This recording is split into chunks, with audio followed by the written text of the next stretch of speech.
Hello, my name is Kim Sauer at APEX 2015. I'm joined today by Gary Walker from JAVAD. JAVAD are a contract manufacturer based in California. We're also in California at the moment, so you didn't have far to travel, and you weren't affected by the ice storms that were going on in America. No, we were not. Good thing.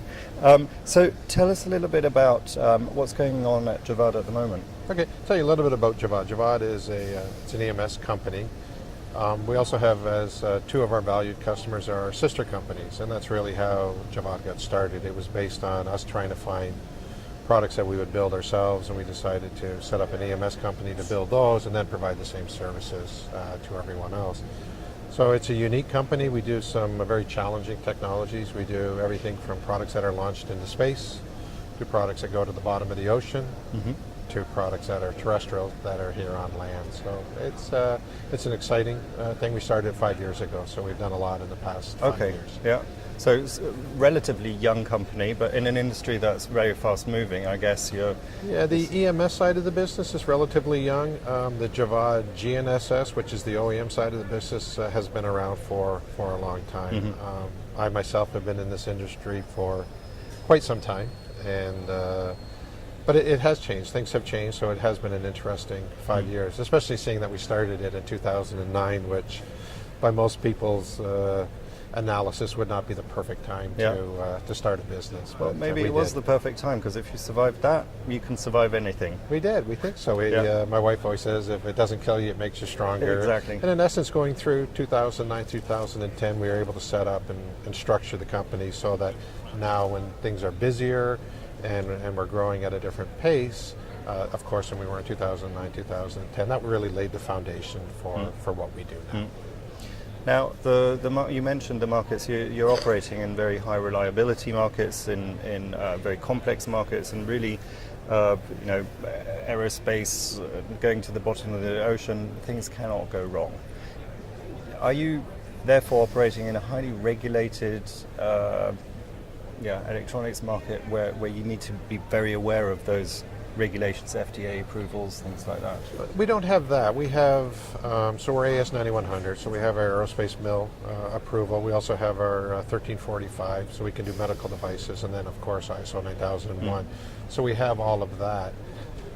We don't have those type of regulations you talk about, but really the system that we have in place forces a lot of control. Our manufacturing execution software, our full online traceability, how we control and collect quality information and what we do for it allows us to be able to track quality to a real finite level. Like we would know that we have a insufficient solder on a capacitor on a specific board. So it really can get very granular.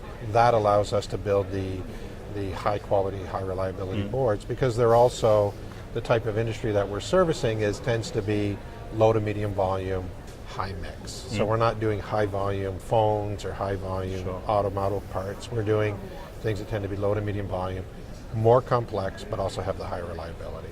Do you find that, therefore, the American market, which, well, let me phrase differently, is your main market American-based, or are you acting on a global scale?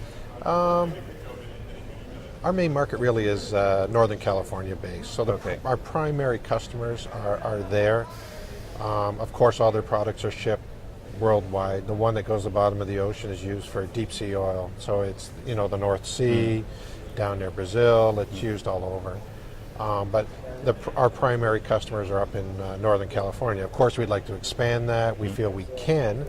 We don't feel that we have to be geographically isolated for who our customers are, but currently that's the majority of our customers are American customers in the Bay Area and Silicon Valley. Okay, so with that potential growth expansion that you've been talking about, what's your take on those industries that you're targeting? Are they in a growth cycle, or is it a relatively flat market where you just acquiring new customers within a certain industry? It's a bit of both. I mean, the mill aero guys are growing.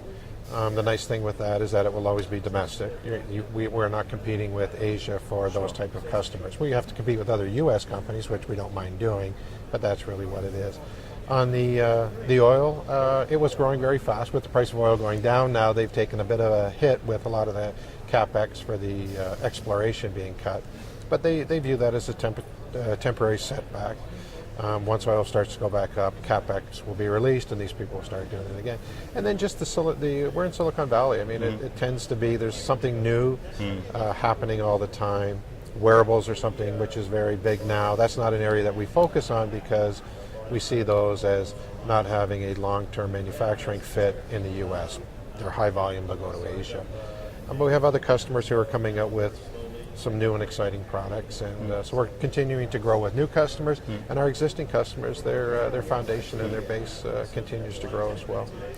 Let me just touch on the wearables, because that's one of these subjects that everybody's talking about, everybody's getting excited about, and I agree with you that a lot of that manufacturing ultimately will go over to the high volume manufacturing plants. However, when you're looking at military and medical, wearables are appearing in that sphere and in those industries and merging with the more traditional, electronics that are within medical equipment or within military equipment.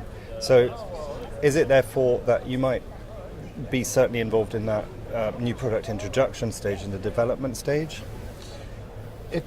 If we can see a customer and a product that will be in the early pre-production stage or NPI stage, and that we feel that there's some sustainable manufacturing to it prior to it going offshore, then we would consider working with them. It just takes so much time and effort to set up a new account, to do all the work we feel is necessary to build a quality product for them. We build prototypes the exact same way we build production.